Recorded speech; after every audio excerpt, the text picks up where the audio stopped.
So grade reconfiguration is also an option for relieving some overcrowding concerns, but it doesn't seem to perform as well as redistricting.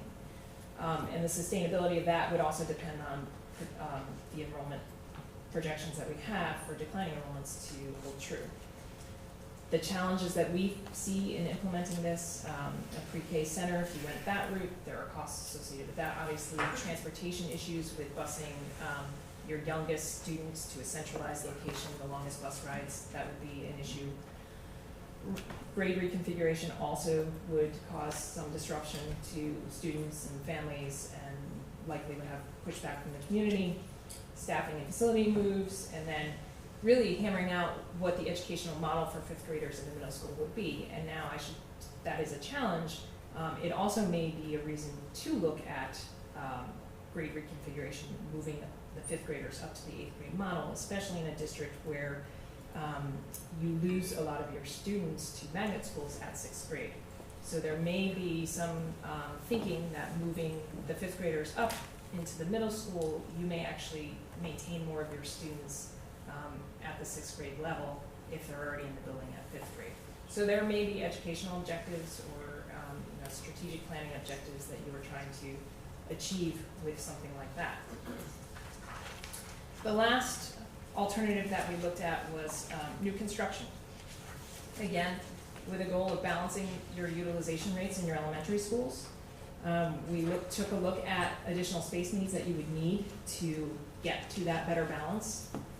We did not do any kind of architectural assessments or site feasibility studies. We were just really trying to analyze the space needs that would help you get to a better balance. So to bring all schools under 100% utilization under your current enrollments, we determined that 5 additional rooms would be needed at Northeast School and 2 additional rooms would be needed at Skinner Road.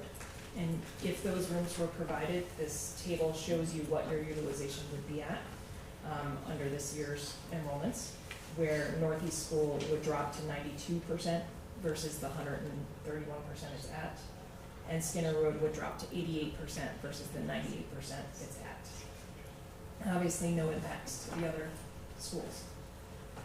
Overall, it would drop your elementary school utilization, your district-wide elementary school utilization from 93% to 86%, which is a comfortable operating level.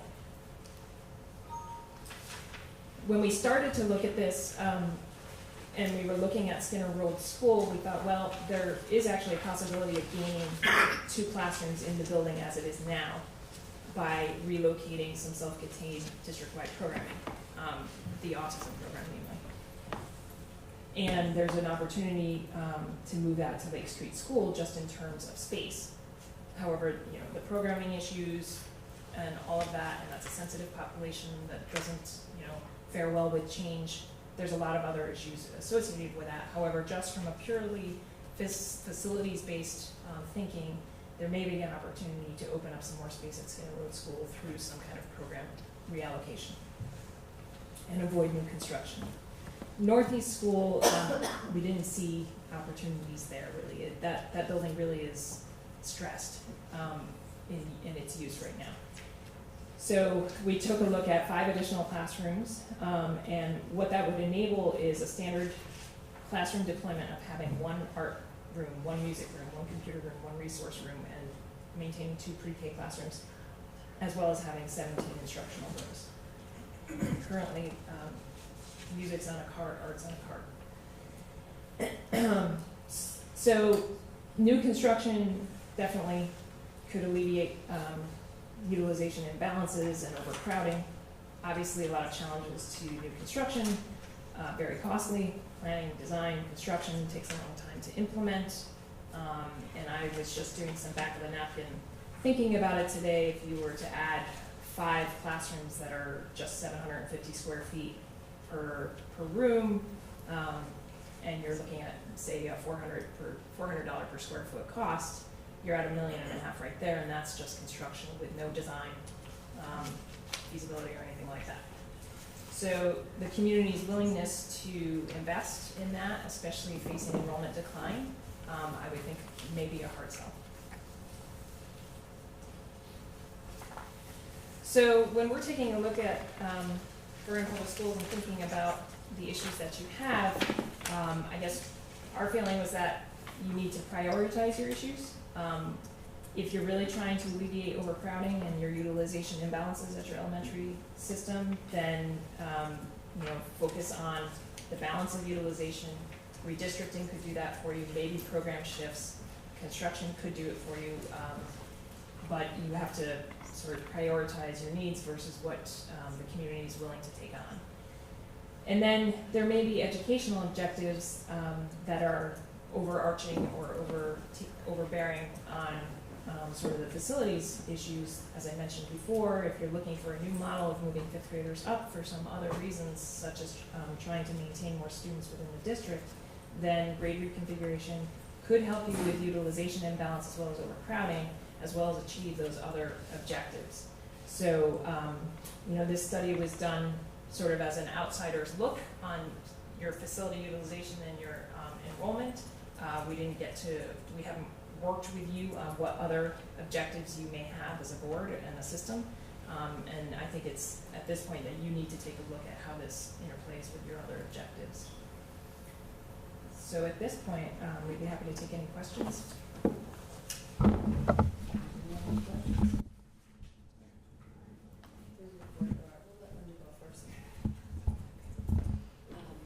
Through the chair.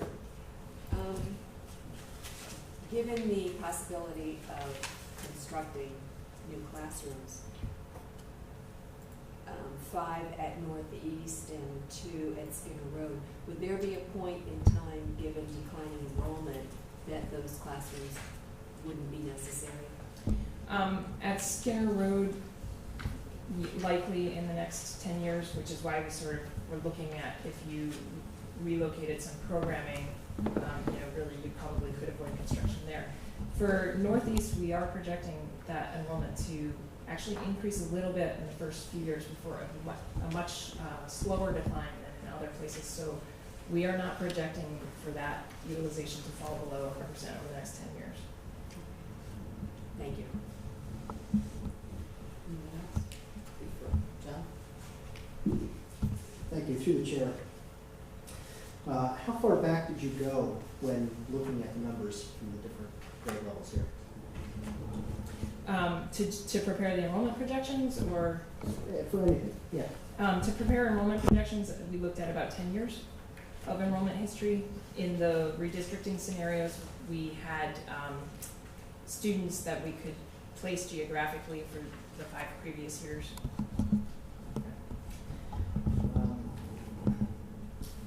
How much of the decline can be attributed to the recession? Certainly, some portion it's difficult to, say X% is from the recession versus growth in magnet programming. There's a sort of confluence of factors coming to play to result in there's a lower birth rate. There's a lot of things at play with that enrollment decline. Because I know Lake Street is down an entire kindergarten classroom this year. And if you go back to the recession starting at the end of 2008, beginning of 2009, those kids would have been born in 2010, and kindergarten would have been 2015. Mm-hmm. So I find the utilizations interesting because I don't know how far back you looked in Vernon's history. We at one point in these schools had 7,000 kids. Mm-hmm. So we're almost going to fall into the 2,000 range, and we're over 100% capacity in some of these places. It's amazing how utilization uses have changed over the years. Thank you.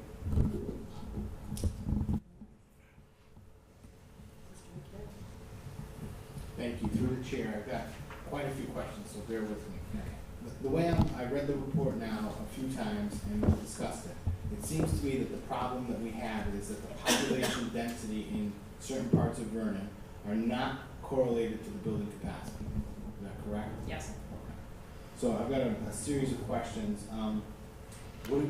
At this time, would it be possible to close an elementary school? I don't believe so. What's the cost of a new K-5 building with, let's say, 350 students, similar to the size of Skinner Road?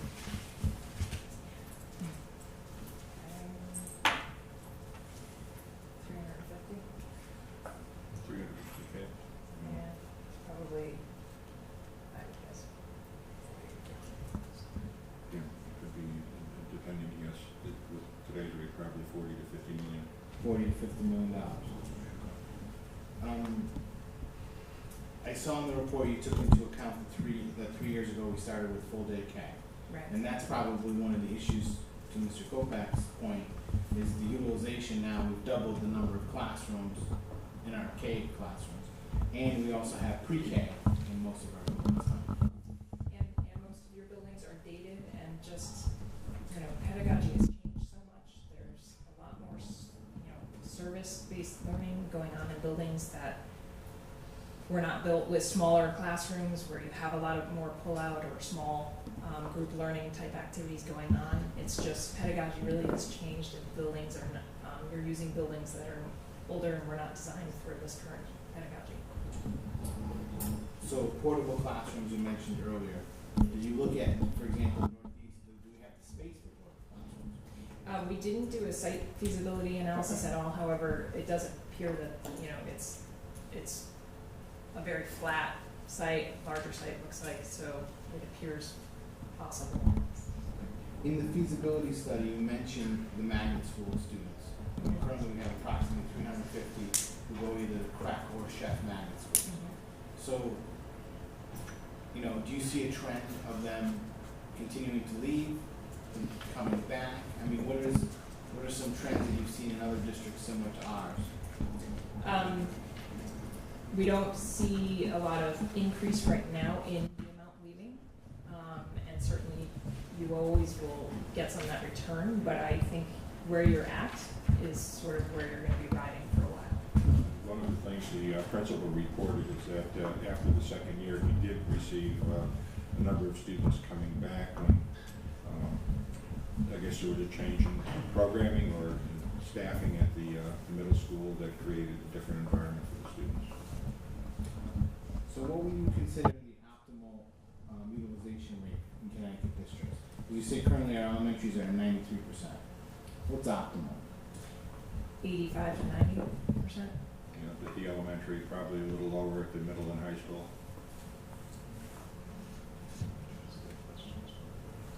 What those utilization rates indicate is that, versus 100%, every room used 100% of the time every day. And with the middle school and high school in particular, with the scheduling issues, that generally is not feasible. You will have some downtime in some classrooms. And you always need some elasticity to account for, students coming in mid-years. There's a lot of things that happen over the course of a year. You always need some elasticity in your buildings to be able to accommodate that. So in scenario A that you highlighted to the board, are there any cost factors? I mean, is it going to cost X, in your experience with other districts, is it going to cost us X number of dollars? The biggest cost associated with redistricting is usually in redoing your transportation routes. There likely would be some movement of staff, but pretty minimal. It really would come down to transportation.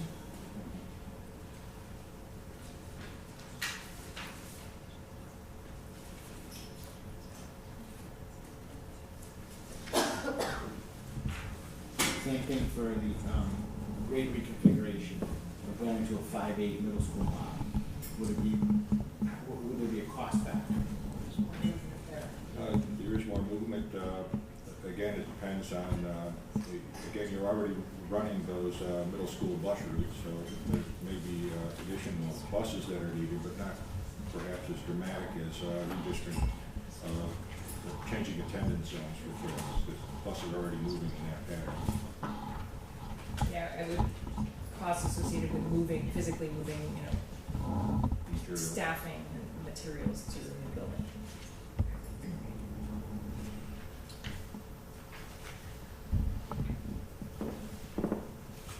So for the pre-K option, you're talking a center, another building. Mm-hmm. Okay. And if we didn't do any site analysis. No. There was some discussion earlier when we first began the study about considering Maple Street School for a pre-K center. As we walked through there, that would propose or present some major physical challenges. Pre-kindergarten, kindergarten schools, classes need to be on grade level, and that's a multi-level school, and quite frankly, we would be concerned about egress and cafeteria and other features of the school.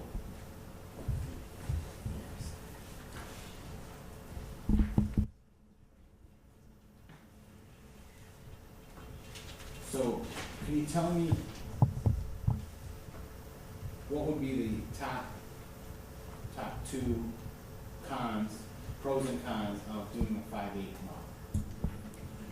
model? I've listed a few. Just prioritizing. Tell me what you think. The cons would be the change, and people are reluctant to change from something that they're accustomed to. When I did the focus groups early in the fall, that was one of the things that we threw out to the parents. How would you, and teachers, how would you feel about this? And there was pushback. Some felt that 10-year-olds don't belong in school with 13, 14-year-olds. And that's a hard issue to break with that. It'll take some time. There are 5-8 configured schools in Connecticut that work very well.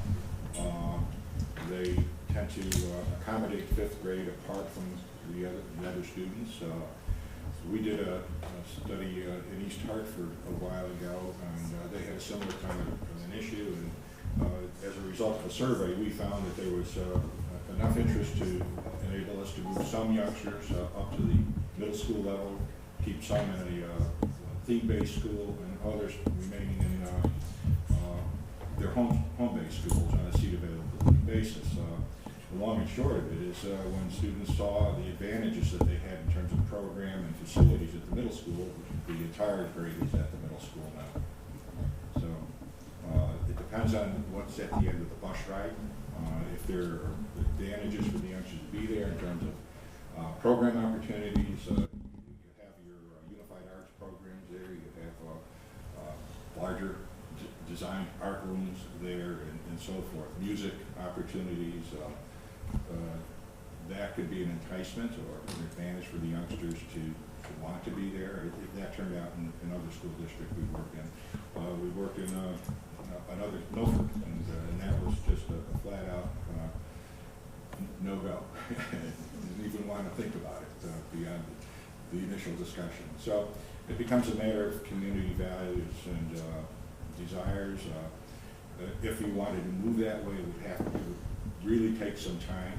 It's something that couldn't be rushed. You have to nurture the parent attitudes, sentiments, and really have a pretty well-designed program that they could see what was in it and how that would benefit their children over time. So just to get into the weeds a little bit, a 5-8 school is run similar to a middle school. So it would be heterogeneously grouped or homogeneously grouped versus heterogeneous. They wouldn't be self-contained classrooms. We give them the same access as everything else. That would be a design issue that the school district would need to settle on. In some ways, 5th grade would start out in self-contained, and then as the year progressed in quarters, they could change for science or mathematics so that they begin to evolve or get some experience with working with different teachers. Kind of a transition, which is what the middle school is supposed to be to the high school. So again, that's a matter of design and talking it through locally and deciding what is the best way to proceed. Thank you. I'm intrigued by the 5 to 8 program.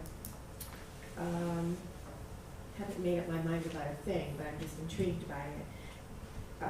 But you did mention in your report that option would increase, we'd have to look at increasing class size from our policy. I think you said 22 to 27. Mm-hmm. That's major impact, and I guess my question is less for you. I just want to confirm that that is correct, that would impact class size.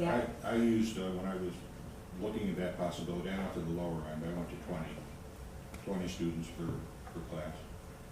And designing that we would need, and maybe 12 to 15 additional classes or classroom spaces at the middle school to make that work.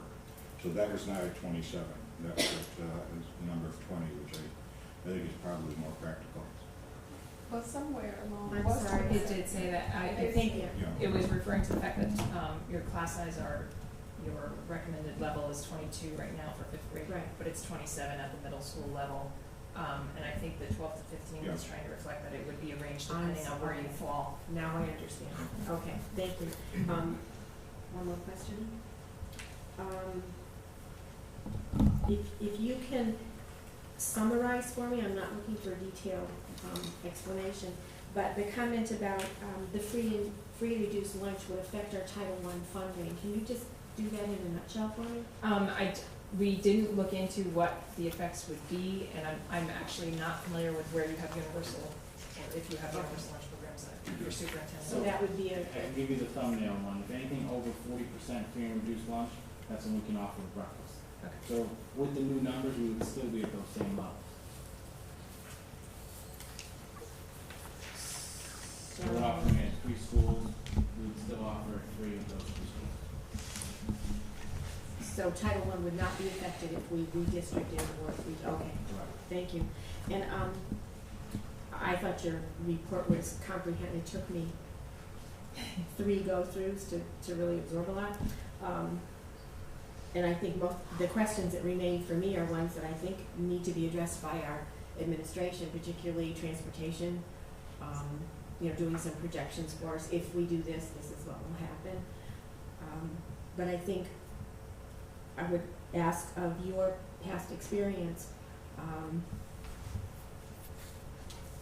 don't we need that information to even start the discussions before we even approach the public about their desires? Don't we need to have all of that kind of data available to us first? Or is it the other way around? I mean, my take would be you as a board need to figure out your priorities and what you're trying to address, as some of these alternatives address certain things better than others. And then there are going to be lots of scenarios. If you decide to redistrict, there's many ways you could do that. And you would want that information to determine what's the best way. The grade reconfiguration, we showed you 2 alternatives. There's phasing in of reconfiguration. There's lots of ways to go with that. That's when you would want really good data to work with. So I think at this level, this is really much more of a conceptual feasibility. As you start to dive into, okay, this is the route we want to go down.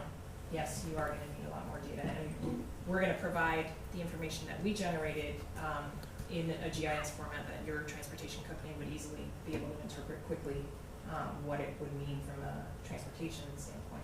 Would it be appropriate for this board member to want to not only better utilize the schools, but impact education as well? Can't we do both of those at the same time without separating them? Okay, so we can say, it would be appropriate to say, yep, we would like to look at these utilization numbers in conjunction with educational programming and end up positive in both areas? Okay, so that's not unrealistic to expect. I think we need to start with the educational programming, and then we figure how does it fit the 5-8 middle school, for example. What we would want to do is actually play out a scenario with the principal. How is that going to fit in there? Where will those classrooms be located? How will we deal with the lunchways and so forth? So it needs to get a lot more detail, but once a direction is set, then it makes sense to then proceed there and we can get the detail that you need. You've worked with schools before. Do you have any concept of how long this decision-making process should take? I know it will vary, but if the board is diligent and moves forward with data and all that, what's a reasonable expectation for decision-making? Not putting it into. Yeah, we're going to put our feet in our mouths, but I mean, to make the decision, Yeah. I would still A year. 18 months to 2 years to really make the decision. Never mind implement it, just make the decision. One of It's the hard. things, one of the And things. it has to be, you have to have the community involved every step of the way, and that's what makes it long. One of the ways that we've approached that is when we started developing the scenarios is to work with the board and the citizen subcommittee that the board would establish, or an advisory committee, and and they look over the data and feedback that to us, and that's building an information system, communicating with folks out there what is coming or possibly coming in the pipeline, and you're getting their reaction and feedback, so you can make adjustments in that plan as you're proceeding. That takes some time. Usually, Milford is an example. We were there for 18 months, every month for 18 months. New Milford was at least 18 months. New Milford was the same thing, about 18 months, and then finally, it depending on what the decision is and the magnitude of the change, it may take another year after that to implement. New Milford closed the school. Once that decision was made, it took a year to plan out how they were going to go about doing that. Just the logistics, how do we pack stuff, who's going to go where, and so forth. And they actually hired a former business manager there to help them plan that process. And there's a lot of public relations work that goes on, and meeting with parents and talking about what changes are taking place along the way, so that they fully understand it. An example with that is we want the youngsters to be able to visit the school before their own school was closed, have a welcoming party. So, it's the social emotional kind of thing that is the most dramatic impact that those kinds of decisions have on students and families. I'm going to be totally inappropriate. Okay? I'm warning. I'm shocked that you're suggesting 18 months to even make a decision. And then I understand community involvement, absolutely, but I also understand that if you have a sound education program and purpose, then we lead the public in that direction, but in the end, we say, this works for your children. And I'm shocked to think we have to do 3 years of investment before we can even make a change. It bothers me that this is what we will live with for that long, when we know it doesn't work. I mean, every community is different, but I just spent almost a year in Middletown on redistricting, and they decided not to redistrict at all. And so many things. Simply because of public pressure. I mean, they had a good education program in place and advantages for all and all these reasons, and it was public pressure. Yep. I think the parents have a huge influence in how the kids are going to accept it. Do you know what I mean? Absolutely. So, Absolutely. but in the end, the kids are more resilient than the parents are anyway. One of the arguments I make to the group as well, your youngster's going to be an 8th grader someday, and how would you feel if some folks say they don't want their 10-year-old student, your child? It becomes personal, and they don't think, objectively about it. It can work, and careful planning enables it to work very well.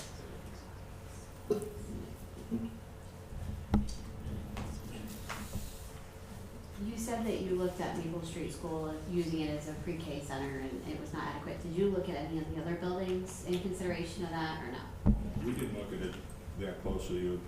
It was a suggestion made when I conducted the focus groups. It was a goal of your previous administration to have a preschool center. There was a grant available, and they mentioned that Maple Street was the preferred location at that time. But as we went through it, boy, that would be a really tough renovation to get that thing to work there.